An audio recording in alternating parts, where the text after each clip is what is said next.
What's going on with you? We're gonna get a channeled song. I got my Spotify open. Hi guys. Hey. Post full moon hangover? How you guys feeling? Let me know. What's the vibe? If you haven't met me, oh my god, where have you been? I'm Izzy. I go by 8th House Mercury here. And to stream me out on my other account where I do evolutionary astrology. I have a newsletter. It's called Letters from the 8th House. It's where I channel the upcoming transits straight to your inbox every Monday to guide you through the week ahead.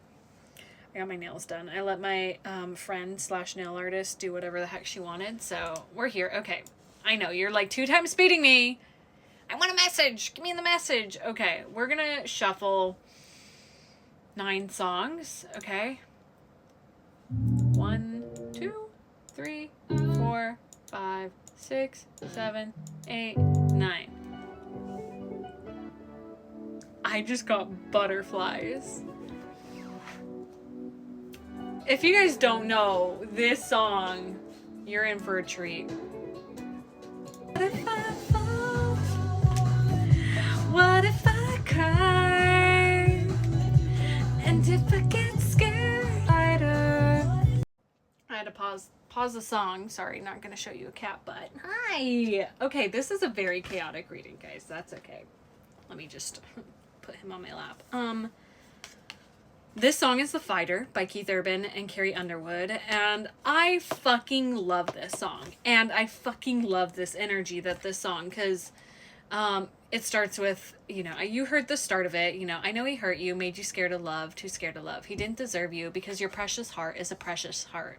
He didn't know what he had, and I thank God. And it's going to take just a little time, but you're going to see that I was born to love you. And then Carrie goes, what if I fall? And he says, I won't let you fall. What if I cry? I'll never make you cry. And if I get scared, I'll hold you tighter. When they're trying to get to you, baby, I'll be the fighter. My heart. So the way that this came out is we have the cave, the warrior, and the hunter. For some of you, you might have 2 potential people, but that's interesting. You might have competition for your heart, but what's coming through, and this feels like a bigger collective that I'm talking to. Hi, I'm sorry, I was kind of embarrassing myself, but it might have like made you feel more safe and comfortable because I was just being raw, real, and my weird self, which welcome. This is kind of the masculine energy in general that I'm feeling too, is like it's coming out of the cave.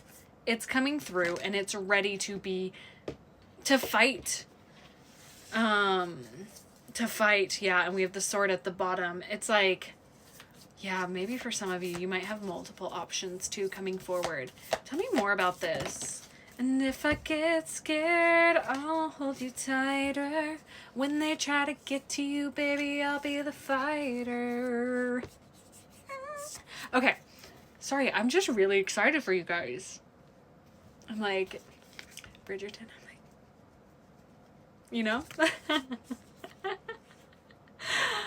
I feel really comfortable with you guys. So I feel like a couple of my friends are watching this message too. Hey guys. We have the animal, the eternal child, and the castle. This is like, it's interesting because tonight we had our book club in my community, and we're reading a book on tantric sex, which is fucking epic. But I went on a tangent talking about like, how society has built like these sort of fairy tales for a lot of females of like, oh, your prince is going to come save you. And it's strange because it's like there is this part of you that's like, I still believe that to be true, but I also am not going to like you're a very unique person because you are the person. I'm thinking of Cinderella from the Cheetah Girls, of like, I don't want to be like Cinderella, sitting in a dark old crusty cellar, waiting for somebody to come and set me free. I don't want to be...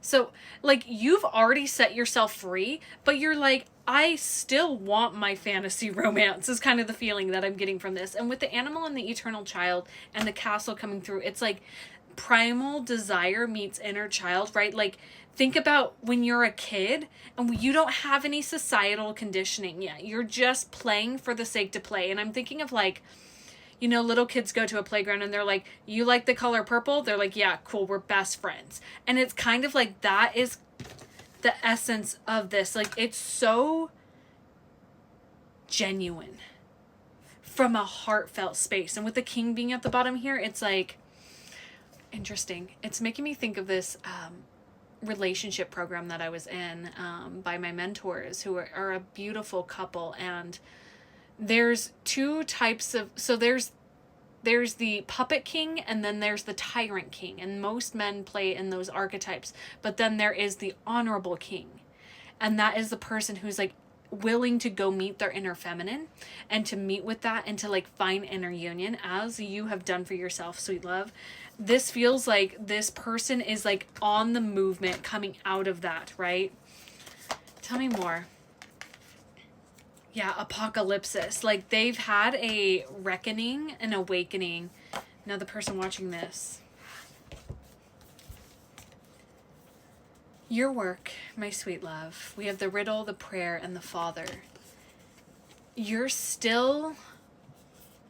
I feel like you're at the frayed edges of a bigger thing that's like occurred in your life. Like, you're almost out of the pattern is what it feels like. My jaw feels weird, sorry. Like, I'm hearing like frayed edges. Like, you're about to be like on the outskirts of this deeper work, but there's still some fog and confusion. And there's a part of you that just leaning onto asking God for help, asking source for helping, being able to sit with yourself in meditation and asking spirit like, hey, you know, there's still more to unravel here to allow this in the ring. So that's your homework. That's your homework. Can we get clarity on this connection coming in? Like, timeline? Oh my God. This is giving Valentine's Day. I'm not gonna lie. We have Eros, Maiden, and Nectar. Normally this feels very much like if you don't have a Valentine, you might get one.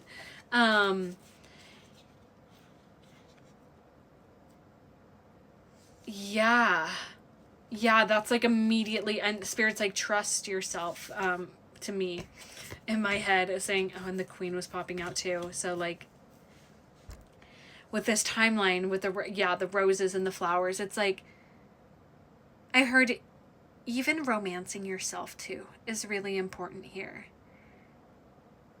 When they try to get to you, baby, I'll be the fighter. Wanna believe that you got me, baby. I swear I do, from now until the next leg. I wanna let... Anything else? Sorry, I know we're getting to the end here. That's what was coming through, but I didn't want to say it. Allow yourself to dip into fantasy, which normally the Virgo rising in me is like, no, don't. You need to be practical. But hi, my Venus is in Pisces. I was thinking about this today, of the sort of essence that comes with Valentine's Day, and Bridgerton was so smart to release like these poetic films right now, and it feels like at a collective level, and we're going to have all these planets in Pisces as we get closer to Valentine's Day. Allow yourself to dive deeper into what your true desires are, because those, I hear, are your roadmap of like, instead of pushing those to the side or like, you know, being like, I can't focus on that. Allow yourself to have daydream. Allow yourself to play into fantasy and romance. It's going to help clear this mental chaos that's happening for you, which, yeah, that's